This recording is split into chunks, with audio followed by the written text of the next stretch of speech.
లైఫ్‌లో ఆర్గ్యుమెంట్స్ అనేవి ఇనెవిటబుల్. మన దగ్గర వాళ్ళతో, దూరం వాళ్ళతో, వర్క్‌లో ఎప్పుడు చూసినా ఆర్గ్యుమెంట్స్ అవుతాయి.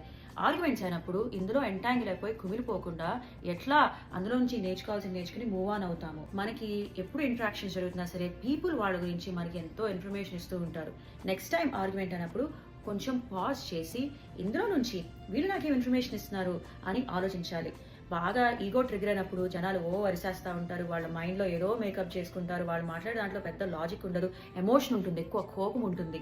లేదు నిజంగా ఆబ్జెక్టివ్‌గా ఉండేవాళ్ళైతే ఎంతో క్లారిటీతో స్పష్టంగా వాళ్ళ భావాన్ని మనకి వ్యక్తం చేస్తారు. అందులో చాలా లాజిక్ ఉంటుంది. ఇట్లా ఆర్గ్యుమెంట్ అయినప్పుడు పాజ్ చేసి వీళ్ళు నాకు వీళ్ళ గురించి ఏ ఇన్ఫర్మేషన్ ఇస్తారు అని ఆలోచించుకుంటే కొంచెం ఆ ఎమోషన్ నుంచి సెపరేట్ చేస్తాం. ఓహో! వీళ్ళు ఎట్లా రియాక్ట్ అవుతారనమాట. ఓకే. నెక్స్ట్ టైం నేను ఇది మైండ్‌లో పెట్టుకుంటాను. వీళ్ళతో ఎట్లా మెదగాలో నేను నేర్చుకుంటాను అని మనం ఆ థింకింగ్ అప్లై చేసుకుంటూ వెళ్తూ ఉంటే లైఫ్‌లో ఎన్నో ఆర్గ్యుమెంట్స్‌ని ఇట్లా దాటేస్తాం.